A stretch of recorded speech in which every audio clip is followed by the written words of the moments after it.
He said, no, no, no, no. It's now going to be diversity, and we're going to define that as anybody who's not white.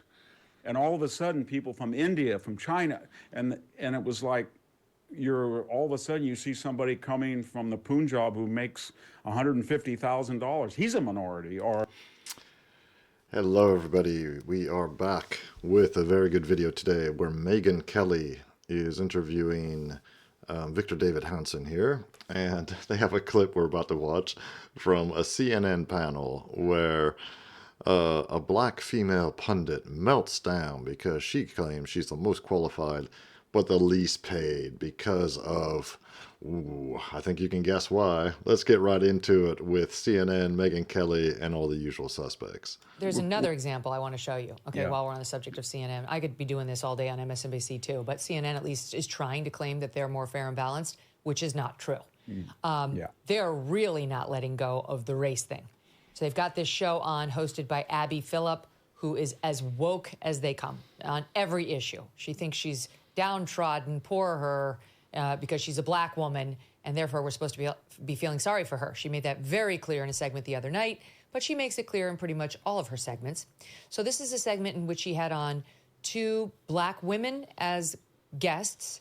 She is a black woman, and 2 white men as well, along with 1 white woman. And the 2 white men are names that our audience probably knows. Scott Jennings, who's the only fair guy over there on CNN and a Republican, and our pal Arthur Aidala, who's a lawyer. I mean, he doesn't often do political commentary, but he's doing some over on CNN. He got completely ambushed as these, I mean, honestly, all of these women are extremely successful. You would have thought that it was 1949 America, the way this thing went down. Watch this. We live in different realities. That's right. I live in a reality where I know I do not have the same opportunity as you. I know I don't. And you know and that I know too. what, Scott? I got it. And you know that. Let me just tell you about me. I got a law degree, a master's, and 2 bachelors. Probably more education than all of y'all added up together at this table, Fine right? by me. And I have always been the least paid person on payroll at every institution I have worked in. And it's not Even because... in the White House? Even in the White House. Well, whose fault is that? I don't think you worked for George W. or Trump. Well, guess what happened when I was Obama's. there? DEI. Scott. But I think you made it, and you are the most respected voice often at every room or every table you're in, not because of anything other than your talent and your work ethic. I have faced this. I just said I was the least paid person, even in this moment sometimes, to my counterparts. I do believe I'm qualified. I know I'm qualified. Wow, this woman is sassy. Yeah, she knows that she's the least paid and she's the most qualified. Obviously, it's obvious to me. Isn't it obvious to you, dear viewer? Yeah, you know. I was about to say something very rude, but I think I might get this channel taken down or get a strike against it. So, obviously, you know, what can you say? And this guy here, I don't know who he is, but he's being pretty simpy to her. Honestly, I have no idea who this woman is, but she's got a problem, and she is letting everybody know about it. Listen to me, she says. You won't ever tell me I'm not qualified. But the system that I live in doesn't matter about my qualifications. Jaded. I have the Attorney General is a black woman. The mayor's a black man. The head of the Senate is a black man. Okay, New York is a small representation. Well, small. New York is not that small. But the numbers also show black women are one of the most educated demographics in this country and one of the least paid. Why would that make any sense? Why would that make any sense? Going to need a lot more data than that to make and draw any conclusions. The most educated and the least paid, yeah, maybe they got crappy education. Maybe they got degrees which are useless, you know, like a degree in feminist basket weaving or something. Or maybe a degree in DEI and critical race theory. And for some reason, those qualifications don't really command a high level of pay on the open, free market. Who knows? Could be something like that. It's incredibly frustrating to watch that kind of thing, Victor. I mean, I guarantee Abby Phillip was out there just as bad as the other 2. I guarantee you she's making over $1 million. And yet she's still, like Michelle Obama, wants us to think this is a racist, sexist country that won't reward her adequately for her talents. And then you got this other girl over there. Her name is Carrie Champion. No, sorry. It was Ashley Allison, Abby Phillip, and Carrie Champion. All three of them were giving them the business. And she's going, I don't have the same opportunity. I've been the least paid in all my jobs. How do you know that's due to your color and your gender? Right? Maybe you were the youngest. Maybe you had the least experience. Maybe you didn't, and you actually just weren't that talented. I've seen you on TV. You're fine. You're not a star. You're never going to get your own show. There's a reason they haven't offered it to you yet. And it's not because you're a black woman, because you're on the show of a black woman. Clearly, CNN doesn't have a problem with that. Maybe you're just not that talented. Maybe you're not quite as good on television or in the White House for Obama, who I don't think has a bias against black women, as you think you are. But this is their chance to get out there, even though the nation has just issued a referendum on the nonsense around this kind of thinking, to say, you're all wrong. We're victims. Yeah, well, on all these things, again, I go back to reality, not what they say, but what they do. I've been in academia 50 years. I probably chaired 20, maybe 40 search committees. In not one case did I ever have a problem with getting a qualified black, Hispanic, and mostly female into graduate school, law school, or medical schools undergrad? If I had a white male, I figured that he had to have 40 to 100 points at least higher in the SAT, perfect, and I still couldn't get them in. And I must have had 100 calls in my life when I would complain from these Ivy League schools that say, we do not want any more white males.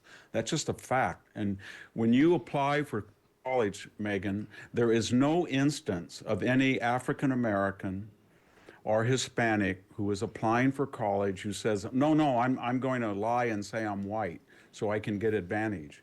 There is a whole pathology of people who are white claiming, like Elizabeth Warren, that they're 1/16th, 1/10th Native American, Hispanic. Right. That was my biggest problem. I get calls and the people say, Victor, this person says he's 1/8 black, he's 1/15th Cherokee. Can you verify that? And so why would people do that if what she said is true? And the fact is, for the last 40 years, being a person of color is an advantage. And what's getting people very angry is that when Barack Obama came in, he got rid of the old binary, affirmative action, black, 12%, white, 88%, special consideration because of slavery, Jim Crow, income disparity. He said, no. It's now going to be diversity, and we're going to define that as anybody who's not white. And all of a sudden, people from India, from China, and it was like, all of a sudden you see somebody coming from the Punjab who makes $150,000. He's a minority, or she's this. And then the white working class finally rebelled against it. They said, you know what, this has nothing to do with oppression. There's no history of racism or culpability in many of these groups. They have a higher per capita income than whites do. 16 different ethnic groups do. And yet they're getting this diversity, equity, inclusion. And that's what broke the back of it. It was completely absurd. People were willing to say, because of the historic racism toward blacks, they were willing to support affirmative action for a while. But after 50 years, they said, at some point, when do we stop violating the Constitution by having racial preferences? But they never supported diversity, equity, inclusion, because it was a complete fraud. Well, Victor David Hanson just said it much better than I ever could, that yeah, it's a very boomer thing to support affirmative action, in the wake of the civil rights movement and the passage of the Civil Rights Act in, what was it, 64, something like that. I still think it wasn't a good thing, and obviously it wasn't a good thing because it's led to this situation, basically. The boomers, or as we say, the boomers, the people in charge in those generations and later generations really have implemented policies that have utterly destroyed huge swaths of America, including blacks, black communities. So I'm glad that Donald Trump seems to be just, blasting his way through DEI and the whole concept of DEI and affirmative action and all that. Victor David Hanson, of course, is completely right that anyway, affirmative action was meant to help black Americans, not meant to help minorities, so-called minorities from around the world who show up in the United States. Absolutely not meant to help them. And in any case, it's proven not to work, and it should be dismantled and burned. You know, it just has no place. It needs to be destroyed, and it has been corrosive and destructive.